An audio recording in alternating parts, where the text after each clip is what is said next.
సంవత్సరాల తరబడి ఎన్ని మందులు వాడినా మీ మోకాల నొప్పులు తగ్గట్లేదా? ప్రాణ పెయిన్ క్లినిక్ లో అత్యాధునిక చికిత్స.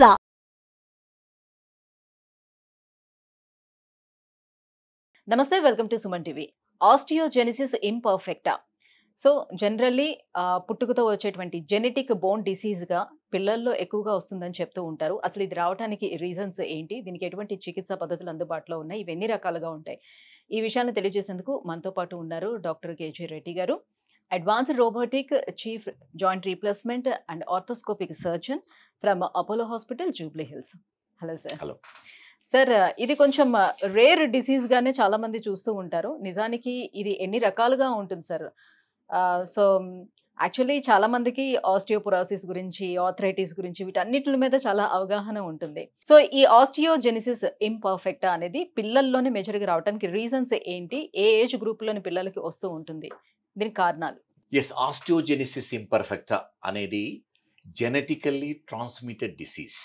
అంటే ఈ డిసీజు జీన్స్ వల్ల వస్తుంది. ఎవరిలో అయితే ఈ జీన్ ఉందో వాళ్ళకు వస్తుంటుంది. సో ఇది మీకు తెలిసినట్టు జెనెటికల్లీ ఇన్హెరిటెడ్ డిసీజెస్ 2 టైప్స్ ఉంటాయి. ఆటోజోమల్ డామినెంట్ అని, ఆటోజోమల్ రిసెసివ్ అని.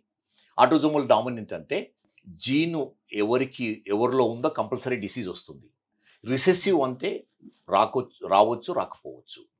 కానీ ఇది ఆస్టియోజెనిసిస్ ఇంపర్ఫెక్టా అనేది డామినెంట్ అంటే ఆటోజోమల్ డామినెంట్ మన జీన్స్లో ఉన్నాయంటే ఇన్వేరియబుల్ వస్తుంది. దీని నేమ్లోనే ఉంది ఆస్టియోజెనిసిస్ ఇంపర్ఫెక్టా. ఆస్టియోజెనిసిస్ అంటే ఆస్టియో అంటే బోన్, జెనిసిస్ అంటే ఫామ్ కావడము, అంటే బోన్ ఫార్మేషన్. ఇంపర్ఫెక్టా అంటే పర్ఫెక్ట్గా లేదు, Latin word. So osteogenesis imperfecta అంటే మన బోన్ ఫార్మేషన్ కరెక్ట్గా లేదు. దాన్ని ఆస్టియోజెనిసిస్ ఇంపర్ఫెక్టా అంటాము. దీంట్లో 6 టైప్స్ ఉంటాయి, కానీ మేజర్గా 2 టైప్స్ ఉంటాయి. ఆస్టియోజెనిసిస్ కంజెనిటా అంటాం, అంటే బై బర్తే బోన్స్ అంటే బ్రోకెన్ బోన్స్ ఫ్రాక్చర్స్తో పుడతారు. సో వాళ్ళలో ఎలా అంటే అది quite severe disease. Most of the people still birth అంటే పుట్టుకతోనే చనిపోతారు, పుట్టిన తర్వాత కొన్ని రోజులకు చనిపోతారు. అది వెరీ సీరియస్ కండిషన్. అంటే పుట్టినప్పుడే వాళ్ళలో ఎముకలు చాలా బలహీనంగా ఉంటాయి. ఎందుకంటే మన ఈ చెస్ట్, రిబ్స్, కేజ్ని మెయింటైన్ చేస్తేనే మన లంగ్స్ ఎక్స్పాండ్ అవుతాయి. సో వాళ్ళలో ఏమవుతుందంటే ఈ రిబ్స్ ఫ్రాక్చర్స్ అయ్యి ఎక్స్పాన్షన్ చేయలేరు. సో దాని నుంచి ఫ్రాక్చర్స్ అయ్యి బ్రీదింగ్ లేకుంటుంది, స్పైన్ ఫ్రాక్చర్స్ అవుతాయి. సో వేరియస్ కాంప్లికేషన్స్ వల్ల invariable die immediately most of the time, అంటే ఫ్యూ మంత్స్లో ఫ్యూ వీక్స్లో. అది వెరీ సీరియస్ కండిషన్. ఇంకొకటి ఆస్టియోజెనిసిస్ టార్డా అంటాం, అంటే ఎవరైతే తర్వాత డెవలప్ అవుతుంది ఆస్టియోజెనిసిస్ ఇంపర్ఫెక్ట్ అనేది.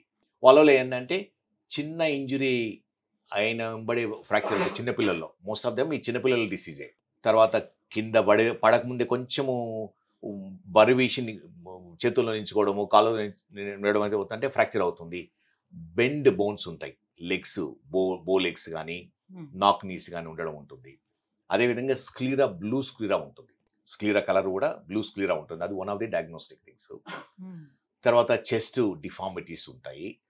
అండ్ మేజర్ సిగ్నిఫికెంట్ ఫ్యాక్టర్ ఏంటిదంటే మైనర్ ఇంజరీలో ఫ్రాక్చర్ అవుతుంది. సో ఒకప్పుడు చాలా బిగ్ ప్రాబ్లం ఉండేది మనకు. ఏదంటే వేరే యూరోపియన్ కంట్రీస్లో, వేరే కంట్రీస్లో చాలామంది mothers were put in the jail because of this condition. చిన్నపిల్లలు కొట్టేవాళ్ళు, ఒకప్పుడు కొట్టేసేసి మల్టిపుల్ ఫ్రాక్చర్స్ ఉండేది, బ్యాటర్డ్ బేబీ సిండ్రోమ్ అంటారు. సో ఆ విధంగా ఇవి ఫ్రాక్చర్స్ అవుతుంటే మదర్స్ను బ్లేమ్ చేశారు. సొసైటీ ఏంటంటే మదర్స్ను కోర్టుకు తీసుకెళ్లారు. కానీ తర్వాత తెలిసింది ఇది మదర్ ఫాల్ట్ కాదు. ఎందుకంటే హస్బెండ్ వైఫ్ గొడవ పడేసి చెల్లెపిల్లని కొట్టడం అనేది చాలా కామన్. కింద పడేయడము, కొట్టడము, ఫ్రాక్చర్స్ ఉంటాయి. సో వాళ్ళకి ఈజీగా ఫ్రాక్చర్స్ అయిపోతూ ఉండేవి, కానీ నార్మల్ వాళ్ళు కూడా ఫ్రాక్చర్స్ అయ్యేది.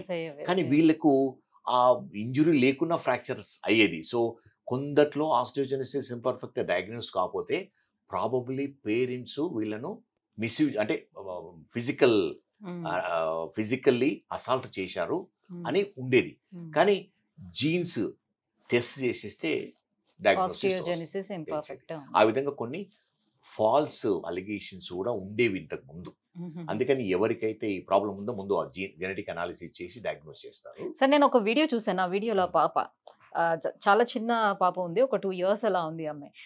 తన చేతులు కదిపించినా కాళ్ళు కదిపించినా కూడా ఆ ఎముకలు విరిగిపోతాయి. అసలు ఆమె అసలు ఏమి మూమెంట్స్ చేయడానికి కూడా లేదు అని చెప్తున్నారు. సో అలా కూడా ఉంటుంది సార్, కదిపించినంత మాత్రం కూడా విరిగిపోతాయి అని. అది కంజెనిటా అంటాం, అంటే సివియర్ టైప్ ఆఫ్ ఆస్టియోజెనిసిస్ ఇంపర్ఫెక్టా. వాళ్ళలో అంత వీక్ గా ఉంటది, అంటే వాళ్ళ ఓన్ చెయ్యి వెయిట్ కూడా ఎముకలు భరించలేవు, చిన్న మూమెంట్ వల్ల కూడా విరిగిపోవడానికి ఉంటుంది. So most of the time అది ఫేటల్ డిసీజ్ అంటాం, అంటే ఎక్కువ రోజులు బతకలేరు వాళ్ళు. సో దానికి ఇంకా ట్రీట్మెంట్ అనేది ఉండదు. Generally they will die, invariably will die. So అది ఒక టైప్, సివియర్ టైప్. కానీ కొంచెం మైల్డ్ టైప్ అనేది అడల్ట్ ఏజ్, కొంచెం మిడిల్ ఏజ్ వాళ్ళకు కూడా బతకగలుగుతారు, అంటే మైల్డ్ డిసీజ్ ఉన్న వాళ్ళకు. దాన్ని ఆస్టియోజెనిసిస్ టార్డా అంటాం. అంటే చాలా వరకు వీళ్ళు ఎలా అంటే అంటే ఈ డిసీజ్ వచ్చిన వాళ్ళు ఎక్కువ రోజులు ఎవరైనా సరే కూడా లైఫ్ స్పాన్ చాలా తక్కువే ఉంటుంది. లైఫ్ స్పాన్ చాలా, వాళ్ళకి లైఫ్ స్పాన్ తక్కువ ఉంటుంది, కానీ కొన్ని లిమిటెడ్ గా ఉంటుంది, అంటే కొన్ని బోన్సే ఎఫెక్ట్ అవుతుంటాయి.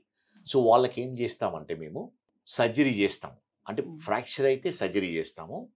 ఫ్రాక్చర్ కాని వాళ్ళకు కూడా వీక్ బోన్స్ ఉండడం వల్ల ప్రొఫిలాక్టిక్ రాడ్ వేస్తాం లోపల, అంటే థై బోన్లో కానీ లెగ్ బోన్లో కానీ రాడ్ వేసి, అది టెలిస్కోపిక్ రాడ్ అంటాం. అంటే పెరుగుతూ ఉంటారు కదా చిన్నపిల్లలు, ఆ పెరగడంతో పాటు రాడు ఎక్స్పాండ్ అవుతుంది. సో దానివల్ల వాళ్ళకి ఏంటంటే రిపీటెడ్ ఆపరేషన్ అవసరం ఉండదు. ఆ రాడు లోపల ఉండడం వల్ల ప్రొటెక్ట్ చేస్తుంది బోన్స్ కొంతవరకు. కానీ అది మైల్డ్ టైప్ వాళ్ళకు ఇది చేయడం వల్ల ఏమవుతుందంటే ఫర్దర్ ఫ్రాక్చర్స్ కాకుండా డిఫార్మిటీస్. ఎందుకు సార్ వాళ్ళ బోన్ డెన్సిటీని పెంచే అవకాశం అనేది ఉండదా దానికి? మెడిసిన్స్ గానీ ఇచ్చి దాన్ని పెంచడానికి? అంటే మెడిసిన్స్ అనేది లేదు, ఎందుకంటే వాళ్ళ బోన్ ఫార్మేషన్ మనకు జనరల్ ఎలా ఉంటుంది, బోన్ లో ప్రోటీన్ ఉంటుంది, మ్యాట్రిక్స్ ఉంటుంది, దాంతో పాటు కాల్షియం డిపాజిట్ అయ్యి బోన్ చాలా హార్డ్ కావాలి, అప్పుడే దాని మన వెయిట్ తీసుకోగలుగుతుంది. కానీ వీళ్ళలో ఆ డిఫెక్ట్ ఉంటుంది, అంటే ఆ బోన్ స్ట్రాంగ్ కాలేదు బికాస్ ఆఫ్ ఇంపర్ఫెక్ట్, అంటే ఈ జెనిసిస్ ప్రాసెస్ బోన్ ఫార్మేషనే డిఫెక్టివ్ ఉంటుంది. దాని నుంచి దానికి ఏమి మనం ఇంతవరకు మెడిసిన్స్తో కానీ ఆపరేషన్తో కానీ క్యూర్ చేయలేము. ఓన్లీ జెనెటిక్ మాడిఫికేషన్ చేయగలిగితే, అంటే జీన్ థెరపీ చేయగలిగితే ఆ డిసీజ్ను మనం క్యూర్ చేయడానికి ఉంటుంది. కానీ ఆ జీన్ థెరపీ అనేది ఇంతవరకు మనము కనుక్కోలేదు. అంటే జెనెటిక్ గా అంటే ఇంక పేరెంట్స్ కి ఉంటేనే కదా వాళ్ళకి పిల్లలకి వచ్చేది ఉంటుంది.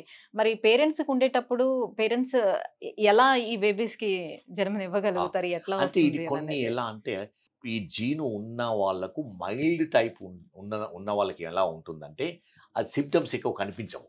సో అటువంటి వాళ్ళకు ఒక్కొక్కసారి ఈ జీన్స్ అంటే సప్రెసివ్ ఉంటాయి. సప్రెసివ్ ఉన్నప్పుడు ఏమవుతుందంటే అది పేరెంట్స్లో కనిపించకుండా చిన్నపిల్లలు రావడానికి అవకాశం ఉంటుంది. Thank you so much sir. So osteogenesis imperfecta అంటే ఏమిటి, యాక్చువల్లీ పిల్లల్లో ఎందుకు వస్తుంది, సో వీళ్ళు ఎంతకాలం బతికే అవకాశం ఉంటుంది, వివరాలను చాలా క్లియర్గా తెలియజేసినందుకు థ్యాంక్ యూ సో మచ్.